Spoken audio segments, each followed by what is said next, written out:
On July 13th, 2016, America and the world received news of the Pulse Nightclub Massacre. With an estimated 50 murdered and 53 injured, it marks the worst mass shooting in America's history, and the worst terrorist attack on America since 9/11.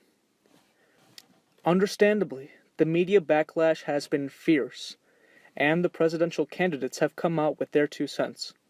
Hillary Clinton stated on Twitter, "We need to stop terrorists from getting the weapons they need to carry out attacks.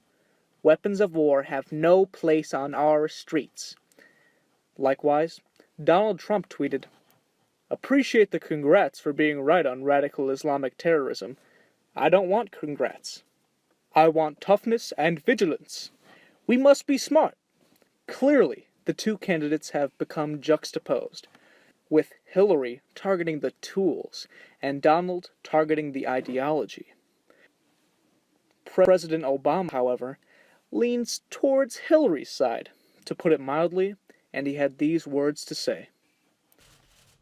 We don't have all the facts, but we do know that, once again, innocent people were killed in part because someone who wanted to inflict harm had no trouble getting their hands on a gun. Now is the time for mourning and for healing. But let's be clear. At some point, we as a country will have to reckon with the fact that this type of mass violence does not happen in other advanced countries. Most of you were probably fooled. Many of you may have noticed that the footage I just showed you was from the speech Obama gave following the Charleston church shooting earlier this year. You can obviously tell that the language he uses is going to be a lot different from the actual speech I will show you soon. He calls them senseless murders. It was a tragedy. It was troubling. It was in a place of worship, and furthermore he goes into the history of the church itself and how it was liberating for those who have been part of an oppressed class throughout all of history. He states that there is a hate crime investigation happening, which he implies that is most likely tied to America's dark history of black subjugation under white people. Now here's his speech that he gives following the Pulse Nightclub Massacre. Notice the difference. We are still learning all the facts. This is an open investigation. We've reached no definitive judgment on the precise motivations of the killer. The FBI is appropriately investigating this as an act of terrorism, and I've directed that we must spare no effort to determine what, if any, inspiration or association this killer may have had with terrorist groups. What is clear is that he was a person filled with hatred. Over the coming days, we will uncover why and how this happened, and we will go wherever the facts lead us. This morning I spoke with my good friend Orlando Mayor Buddy Dyer, and I conveyed to him the deepest condolences of the American people. This could have been any one of our communities. So I told Mayor Dyer that whatever help he and the people of Orlando need, they are going to get it.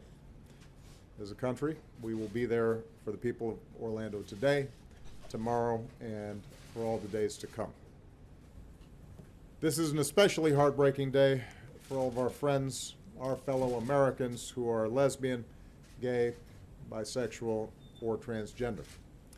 The shooter targeted a nightclub where people came together to be with friends, to dance and to sing and to live.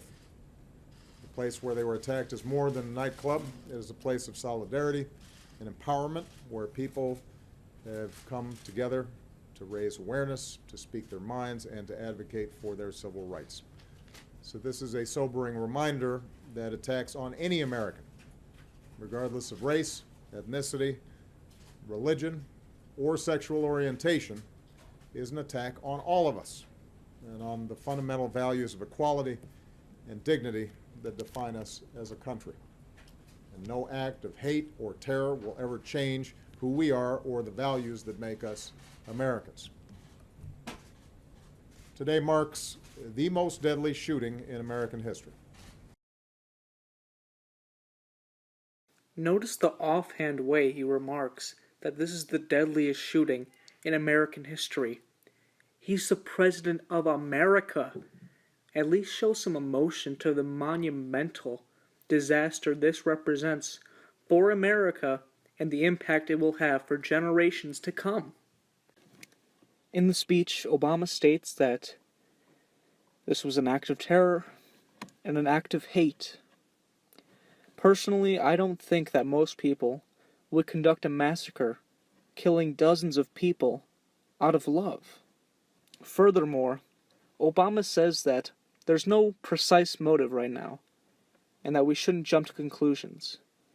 Although we know for a fact, in 11 Muslim countries, gays are systematically victimized by capital punishment, simply because it goes against the Quran and the word of Allah. Obama says that they will find if there is any inspiration for this kind of shooting, when he knows fully well, on June 6th, an imam only 30 miles from Orlando visited a mosque preaching that killing gays is the only way and that them dying is compassion. This tragedy is good for one thing. It is now forcing the American leftists to choose between diversity and gays. The multiculturalism so advocated by the left will not work with homosexuality as long as Islam exists. We must have a homogeneous cultural identity as Americans. Barack Obama knows this, but his sympathy towards Muslims, mostly due to his father and his stepfather both being Muslims themselves, has devolved him into a person incapable of speaking out against that religion. Thanks for watching.